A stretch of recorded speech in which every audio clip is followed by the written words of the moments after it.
Here's the thread I'm introducing this time. Things people in their 50s do when they talk to others. In this thread, 2chan users discuss topics they regret talking about. If you feel like your conversations are too much or if you're having trouble with relationships, please take a look. Here we go. As I've entered my 50s, I've had more and more moments where I feel like my mouth is the source of my problems. If there's anything you've said by mistake to someone over the age of 50, please let me know. The other day at the neighborhood association meeting, someone started saying, "I heard Maru got divorced." The atmosphere suddenly became tense.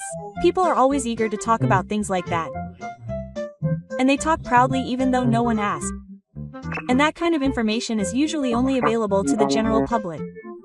When you ask where they heard it from, they say they heard it from someone else.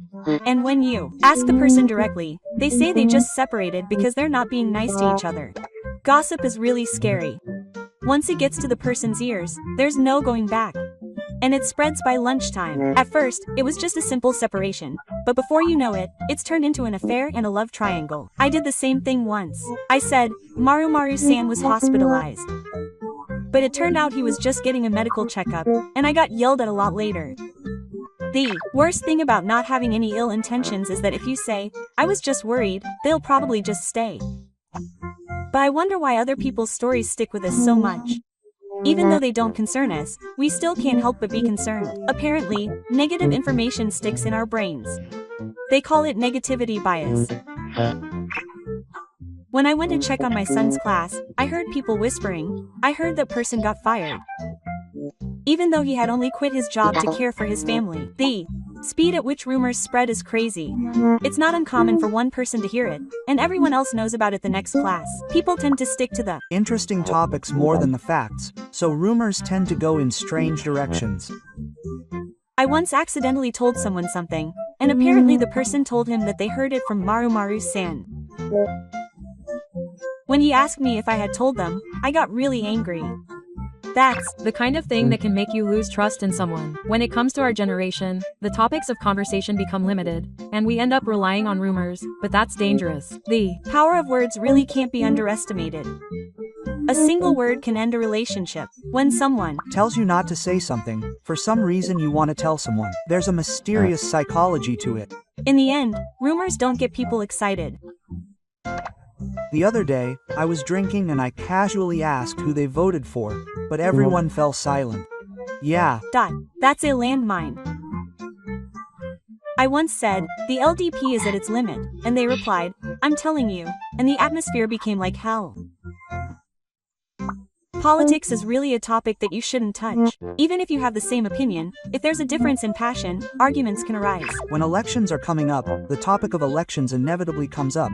But if you say who you voted for, it'll cause arguments, so you just say, "Now that you mention it, I guess you're right," and let it slide. The other day, I was talking to a friend about my opinion on the tax system, and I blurted it out. I want to say what I think about the current government, but that's like opening the lid to hell.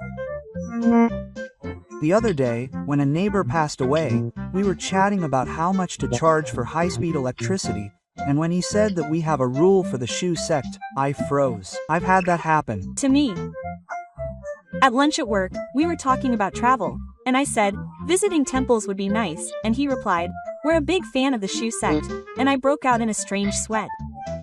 The other day, when I told a junior colleague at work that I used to be a very active person, the room went silent. That just killed the mood. That's certainly true. When I told a young person about my martial arts story, he just said, "Wow, that's amazing," and just read it off in a monotone. Past glory is irrelevant to today's young people. In fact, when they ask me what I'm doing now, I just give up.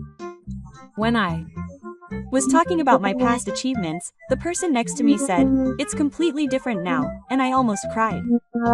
It doesn't matter how many billions I used to make. What I'm doing now is more important. The memories of hard work shine, so you want to talk about them. But the reception is cold. The worst thing is definitely going out drinking every day. In today's world, it's actually a negative image. Back in the day, that was work, but now people think you were just playing around.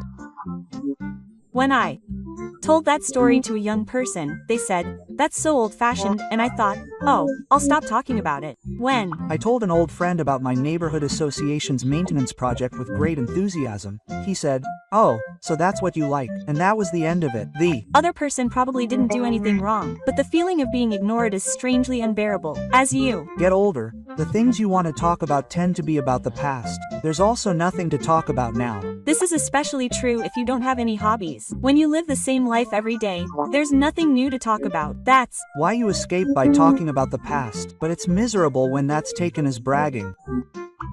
I used to play music, and when I told that to a college student, he asked me, "Are you a dreamer?" And it really hit home. Even if you intend to talk about your dreams and hard work, it may seem outdated to the listener.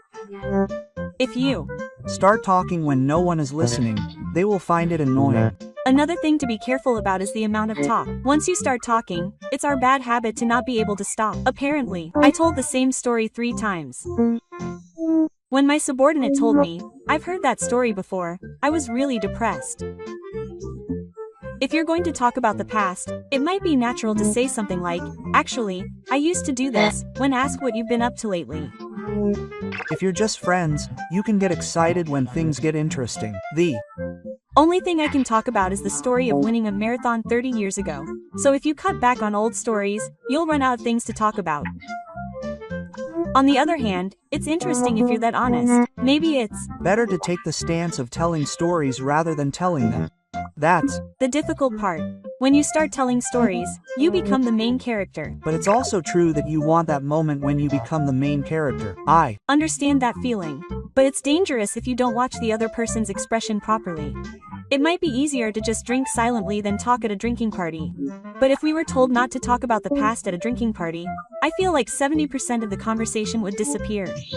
How much do we live in the past? I was drinking with an old classmate and told him that I got 20 million yen in retirement benefits, and the atmosphere around us suddenly changed. That's a landmine. It's better to pay for it than to be envied. When we were talking about my annual income a long time ago, I said that I was around 8 million, and he said with a straight face, "Then pay more this time." You should never answer when asked about your income or savings. It will unconsciously push people away. I once got envious and told him that I was living on a tight budget, and he made me pay for the entire party. But the truth is, we're not that well off. Just because I got a slightly higher bonus, it's like a hellish comparison contest starts when we start talking about how much we need for retirement. In those kinds of conversations, everyone is anxious, but it turns into a competition of personal growth. Apparently, even when you try to be careful not to brag about money, people above you can tell. I was told that once too. I felt like I was being bossed around. I don't mean to boss anyone around though. You shouldn't mention how much money you have in savings. I told someone I had about 10 million yen, and they said, "What? I only have 5 million yen, which made them feel down. On the other hand, I told someone I already had 30 million yen. I went home and said, "Wow, that's amazing," and felt really down. Talking about money really doesn't make anyone happy.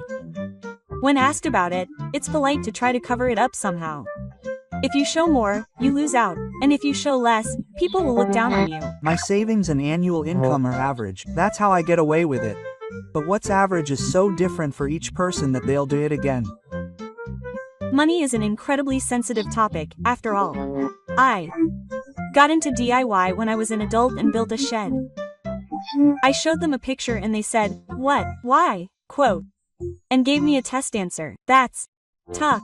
No matter what you do, if you get made fun of, it's over. I also started taking pictures when I was older, but when someone told me I looked like I had a lot of free time, I thought, oh, I can't talk about hobbies with this person anymore. It's only at this age that people are attracted to me when I talk about my dreams. Once you turn 50, the atmosphere becomes one of face reality. When I tried to get a qualification at almost 60, someone laughed at me and said, "Isn't it too late?" I wonder why positive talk is taken negatively. Everyone is tired at this age, and they can't envy dreams and challenges they've given up on their own and can't stand it, so they can't calm down when they see others taking on challenges. Even when talking about hobbies, the atmosphere suddenly becomes unpleasant when money is involved. I was told that I was collecting camping equipment and that I was living on a pension, so I was living a luxurious life. I've been saving up little by little to buy things, and when I say things like, I want to make my dreams come true, people look at me like, are you still talking about that?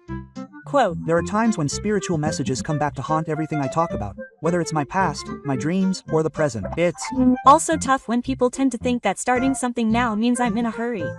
I really wish they'd stop this trend of thinking that hobbies equal people with free time. If you quit your job, you'll float no matter what you do. Even if you move, you'll complain, and even if you stop, you'll complain. But if you don't have a hobby or a goal, you'll really get discouraged. I've spent so much time on hobbies that I get anxious because I'm so bored that I've seriously lost track of the days of the week.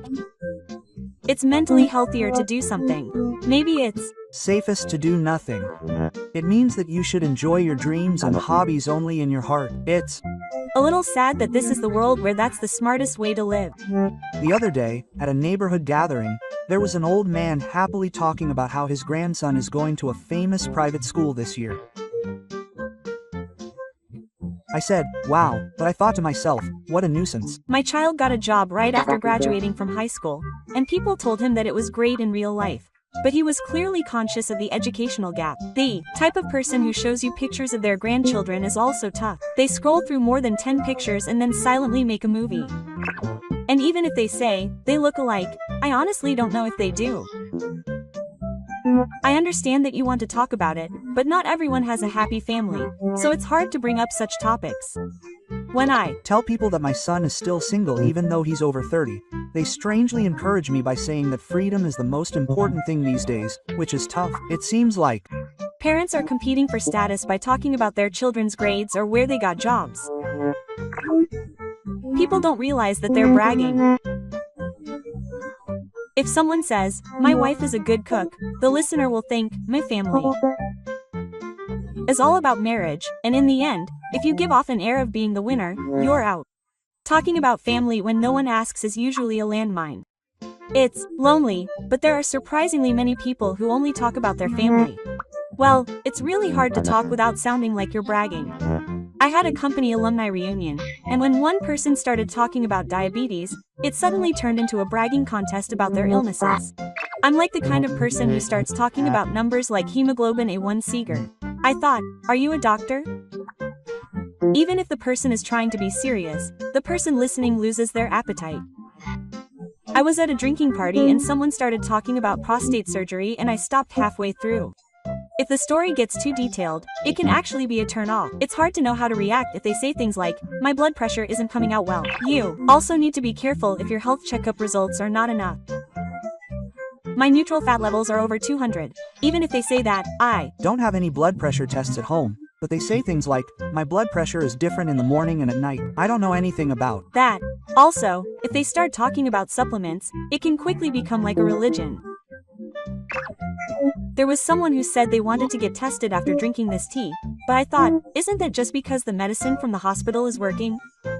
Talking about health is fine if you're talking to people who have the same concerns, but when you're not, it can be really cold. I once had an acquaintance who talked for 30 minutes about how he got his Helicobacter pylori removed, but I was fed up with it after 5 minutes. I wouldn't say things like, I had 5 colon polyps removed in public. In the end, it just becomes bragging about your illness.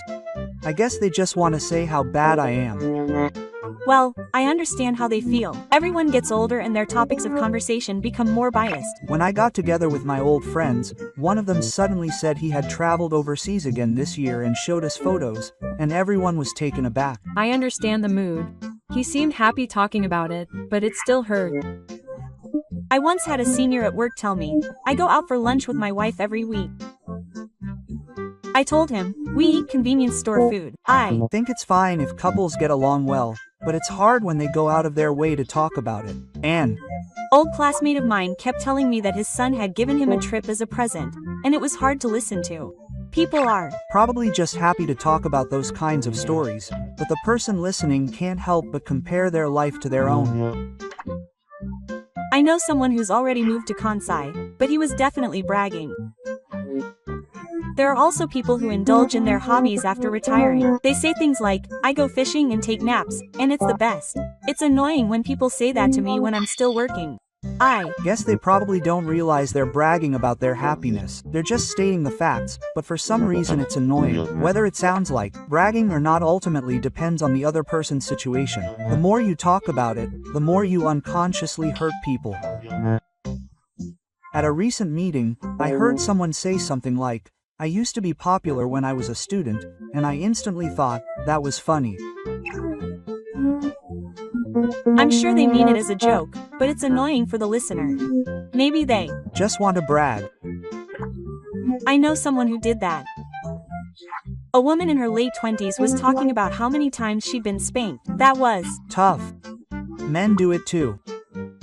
A 62-year-old senior looked in the mirror and said he was still young, and he kept saying it until everyone around him agreed. It makes you look younger. It's kind of harsh to say that. You think they're just saying that to show off. The topic of age is a bit tricky to handle. It's strange how trying to show off your youth by saying things like, "I'm still in my 50s, can actually make you seem more confident. People who insist on saying they're still young tend to be overly concerned about their health, which makes them seem older. There are people who tell me that I look younger than I actually am, but when I ask who they're talking about, it's usually the store clerk. I've heard several stories recently about hairdressers who take social norms to heart telling me that I look young, and it was tough. People who are obsessed with their appearance seem to have difficulty accepting their own age, which is painful. It's fine if someone tells you that you look young, but it's tough when they say it themselves. I've heard people in their 50s talk about their preferences in women, and I can't help but listen. I got goosebumps when I heard a man in his 50s say that he liked high school girls with short hair. My senior at work has a habit of making fun of the appearance of his juniors. He'll say things like, "You've gained weight recently," or "You look pale." That really makes the atmosphere unpleasant. He'll say things like, "We're friends, so be careful." I'm sure he's just trying to communicate, but teasing someone's appearance is a subtle thing, regardless of gender. The other day I was having dinner with a friend and he asked me if I had already made a will, and things suddenly got bad. That makes the atmosphere heavy. Even if you think you're being positive about job hunting, it can be too raw for those around you. I got a line message from my brother asking what I'm going to do with my family home when my parents die, and I couldn't think of a reply. I feel like I want to keep my distance from people who start talking about inheritance when my parents are still alive. When your parents are getting old enough, everyone starts talking about really realistic things. It makes my heart heavy to hear them. My older sister once started insisting that we all understand the legal inheritance rules, and our family meeting turned into hell. When siblings start talking about it, things start to get heated. They start saying things like, "I want more for the time I took care of them." If you don't have any assets, there's no room for argument, but if you have half of it left, it's hell. At a work party, my boss said, "I'm already thinking about Amina," and everyone fell silent. The moment he starts talking about graves and altars, no one can say anything. My relatives handed me a photo of them after they died and said to use it, which was scary. Job hunting may be a serious matter, but it's too much to talk about in front of people. Sometimes people ask me if I wrote the ending music, but I'm not ready for that yet. My father even bragged about buying land for a grave, but I didn't know whether to laugh or feel sad when he told me. And then there's the matter of luck and power spots. When someone says, "I've been feeling better since I got this stone," I don't know how to react. An acquaintance of mine told me with a straight face that Saturn will be around for 800 nights this year, so I had to be careful, and I didn't know what to say in response. The person who believes it is serious, but if you don't go along with it, it becomes a problem because it feels like you're being denied.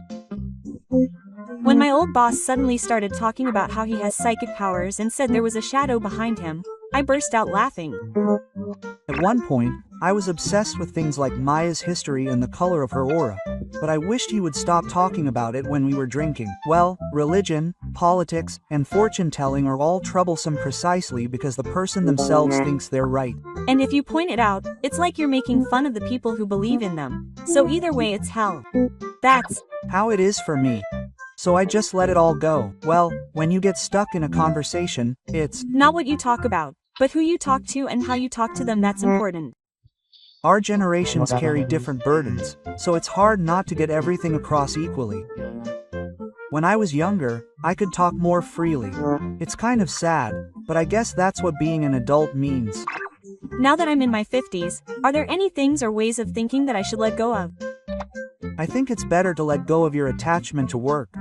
Losing it will only increase your responsibilities and stress. Becoming a department manager or something just increases your responsibilities and your salary, so it's not worth it. At my company, it was hard work for people with positions and it was common to be called in on holidays. I used to work hard to become a section manager, but to be honest, I'm fine with prioritizing my hobbies now. I feel the same way. I realized after turning 50 that free time is more valuable than a title.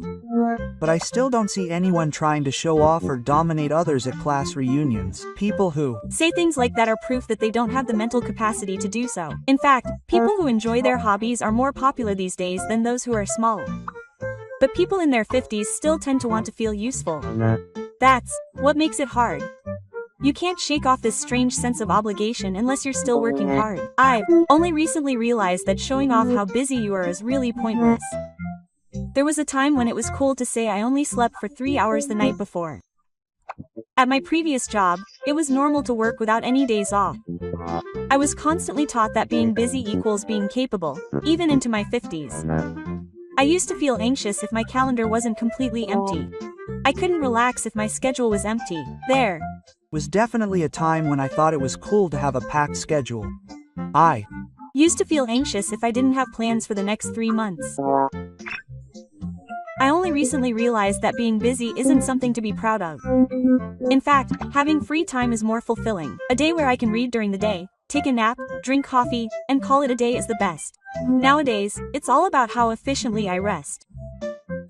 Using time for yourself is a very luxurious way of life.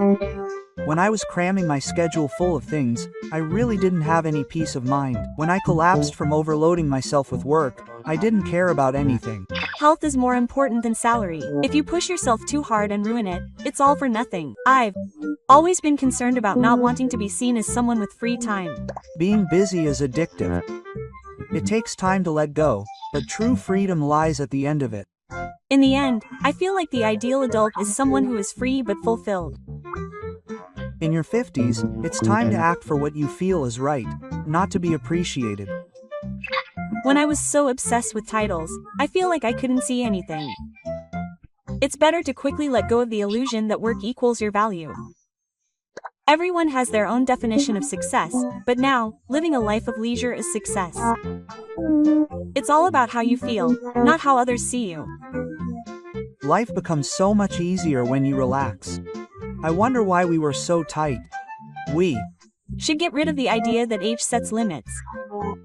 We were just putting the brakes on ourselves, saying that we're in our 50s is just an excuse. I got my motorcycle license when I was 55. My family laughed at me at first. I've also started camping recently. I'm having so much fun getting the equipment together. It's pretty big to be able to do something for the first time in your 50s. The sense of accomplishment is amazing. It's easy to feel like you can stop because everyone your age isn't moving. But the truth is, you can move. In the end, it's you who sets the limit based on your age. My coworker started going to high school when he was almost 60. There's no such thing as being too late. People who take on challenges shine regardless of their age.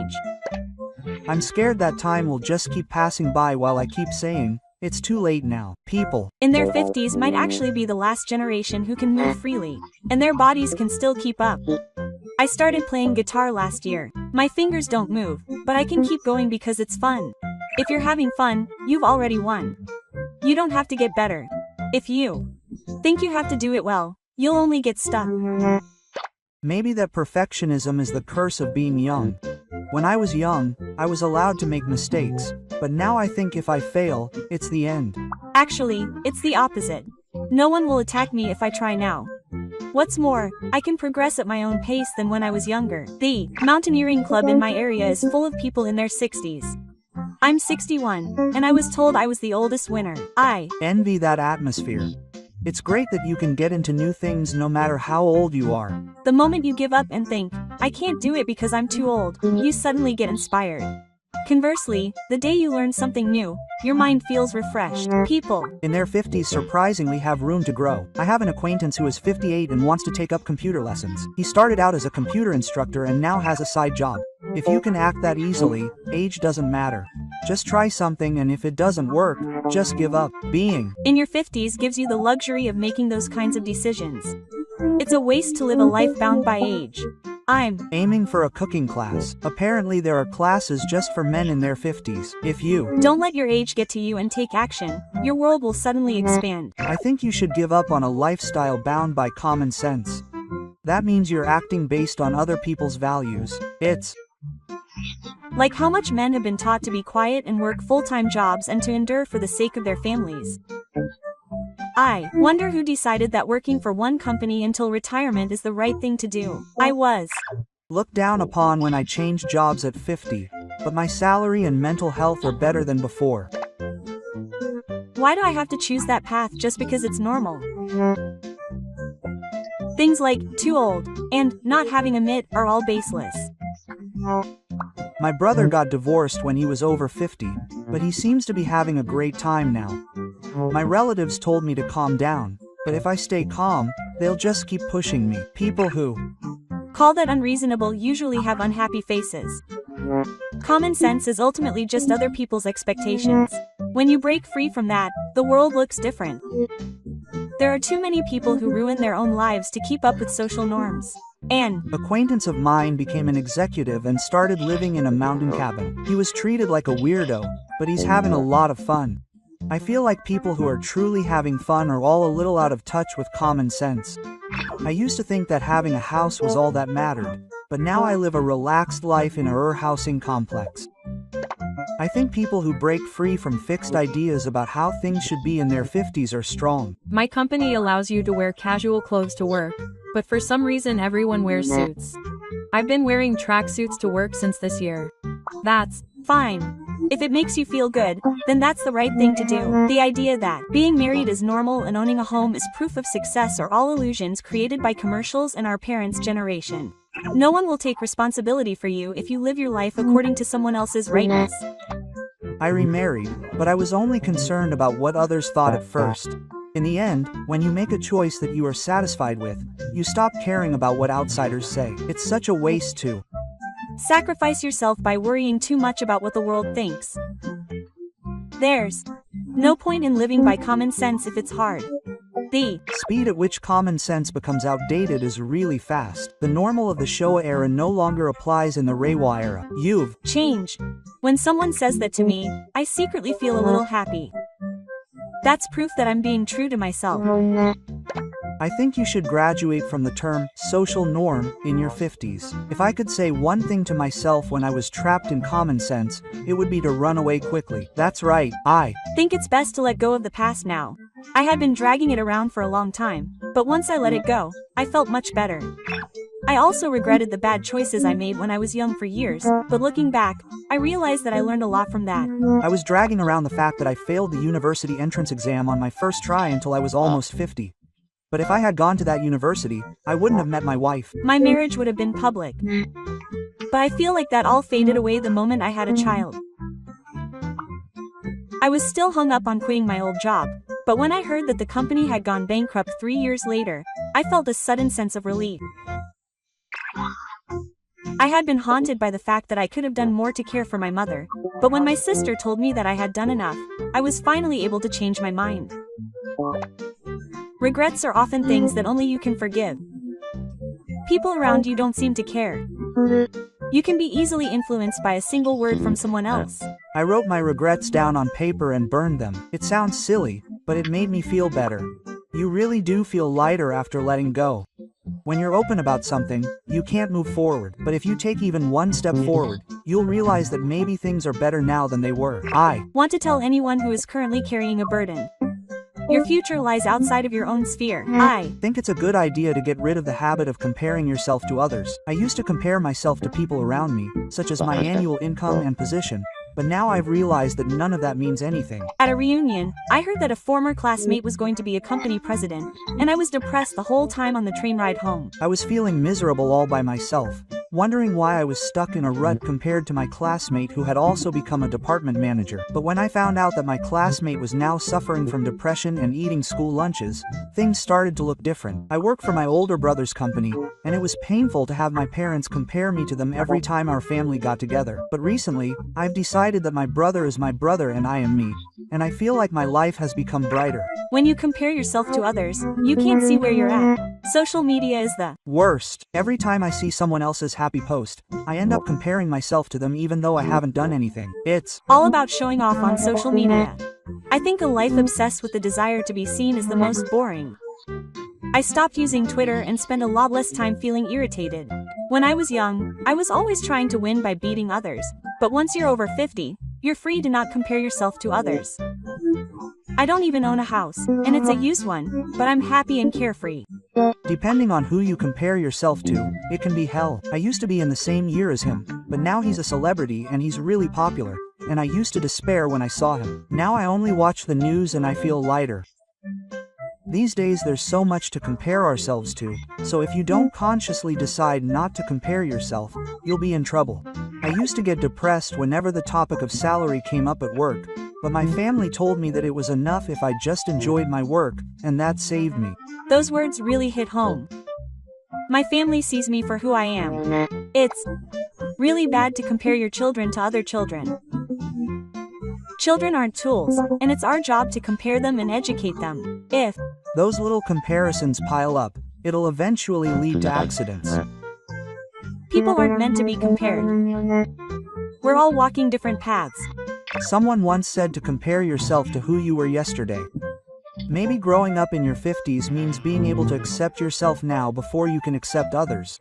I think it's a good idea to throw away things you don't use. When I was organizing my closet, I found a mountain of clothes that I hadn't worn in over 10 years. My house was full of clothes too. I ended up cutting down on my belongings all at once because I needed 3 sets of spirit clothes and a tie. I had 30 pairs of shoes. That's not enough. Bye. The way, my father used to say that if I was going to start job hunting, the first thing I should do was organize my clothes and books. I think I understand that now. He's right.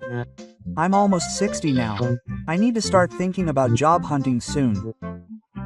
But to be honest, I don't know what I don't need. This is especially true with clothes, because if I think about it, I can throw them all away. That's what's annoying. I throw away clothes I haven't worn in a year without question. But if I leave things lying around that I don't use, my heart and space will gradually become more and more clogged. It doesn't make me feel mentally refreshed. They say that reducing the number of things you own is like clearing out the shelves of your life, and that might really be true. The other day, I looked at some old documents in the closet and thought, my past is all stuck in there. Don't talk like it's a scene from a movie. They say that if you try to organize things in your old age, you seriously won't be able to finish them. I guess I have my chance while I'm still healthy. My uncle also had a hard time with all this stuff after he passed away. His dresser was so full he couldn't move it out. It might be best to organize it yourself while you're still alive, before someone treats your precious things like trash. Please get rid of this one thing. I want to leave a note saying that I need to get rid of it before my shady hobbies are discovered. What are you hiding? But this is no laughing matter. Even the contents of your computer are subject to job hunting. My father's PC has mysterious folders. I think it's better to get rid of excessive anxiety about the future. What's wrong? You're suddenly feeling anxious. Did something happen? I was so busy thinking about how to prepare for my old age and how to care for him that I couldn't enjoy a single day. I understand that. There was a time when I was trying to save money for the future and refrain from traveling or eating out. In the end, that self-restraint was toxic to my mind, and before I knew it, the stress was breaking down in my body and my medical expenses were increasing. It's putting the cart before the horse. Seriously, once you prepared for anxiety to some extent, you need the courage to let go of it. If you hold on too tightly, you'll drown. In my case, I'm so scared of caring for my mother that whenever I remember her collapse, I find myself fantasizing about the same thing happening to me in the future. But in the end, you can't predict the future. You need to have the minimum knowledge of the necessary insurance and systems, and be prepared for things to happen as they will. My generation may be the worst at letting things go with the flow. I get anxious when things don't go according to plan. When it came to caring for my parents, there were moments when my anxiety was greatly relieved just by allowing myself the option to rely on others. I also used to think that putting my parents in a facility meant they were unlucky, but in reality, I felt reassured by professional care and was able to protect my own life. Anxiety is usually caused by a lack of information. It may be more realistic to eliminate the parts that can be eliminated through preparation and study, and accept the rest as they are. The sense of security in old-fashioned language is certainly important, but I've only recently come to realize that it's not something you should give up on your current satisfaction for. It's Important to look to the future, but you shouldn't get swallowed up by it. The key to anxiety is finding the right balance between preparation and letting go. It's said that living a life ruled by anxiety is far more frightening than anxiety itself. I sorted out a lot of my relationships in my 50s. It took courage to distance myself from people I'd known for a long time, but it ended up being a lot easier mentally. Yeah, I get it. It's a lot easier when you realize that you don't have to go to drinking parties where you have to be careful. When you reach your 50s, you realize that there are surprisingly many people who you don't enjoy talking to. There are relationships that continue just because of obligation or spontaneity. It was tough to always turn down invitations to gatherings at my old workplace, but I felt refreshed when I finally faded out. But on the other hand, aren't you afraid that if you let go too much, you'll end up lonely? It's hard to know how much to cut back on. That's the difficult part. I think it's important to consciously increase the amount of time you spend with the people who are truly important to you, rather than cutting everything. Family and pay. That's right, just the people you can be honest with are fine. Things like housework and dominance battles are tough. Maybe being in your 50s is a time of mental rejuvenation. Work is settling down and you have more time for yourself. But there are still some obligatory relationships at work. I feel like I just have to put up with it for a few more years until I reach middle age. But if you decide that you want to keep your relationships at work to a minimum, things will get a lot easier. Also, if you get invited out, you shouldn't turn them down. It's an obligation, right? You should let go of that too. It takes courage to turn them down at first. But once you try it once, you'll realize that nothing happened. In fact, you'll feel better when you don't get invited back. But with the people who are truly important to you, you'll still connect with them even after years. I've recently stopped just sending New Year's cards. What's the point of doing it out of a sense of obligation to send them back when they arrive? It's not just about decluttering, it's also about relationships. Once I let go of the anxiety of being disliked, I feel like my relationships became much simpler. After all, who you spend time with has a direct impact on your happiness in life. When you think about it that way, maybe your 50s are the time to seriously consider who you want to spend the rest of your life with. A small, elite group is fine. Having a wide variety of things and being shallow will only make you tired. Ultimately, your 50s aren't a time to acquire things, but to learn to let go. When I was young, I wanted everything, but at this age, it's actually harder to reduce things. Things like relationships and obsessions. There are too many things that are tiring just to have, like the part of me that clung to my past titles and the relationships I forced myself to have. But when you let go of them one by one, you often wonder why you were so attached to them. In fact, you realize that the things that remain after letting go are the things you really need. I feel like the more I let go, the lighter I become, the less unnecessary stress I have, and the lighter my heart is. The same goes for money. I used to only think about increasing it, but sometimes it's more effective to cut unnecessary expenses and fixed costs. Company pride, appearances, relationships, insurance, subscriptions, there are so many things that it's too late to reconsider when you're older. In order to focus on what's truly important, you have to let go of something. In summary, if you've been adding things in your 50s and you start organizing your life by subtracting things, things you see will change. That's right. Letting go is scary, but what lies ahead may be surprisingly free. Thank you for watching until the end. Are there any things or ways of thinking that you're glad you let go of? Please let me know in the comments. This channel will continue to introduce useful information for seniors. If you like it, please subscribe to the channel and give it a thumbs up.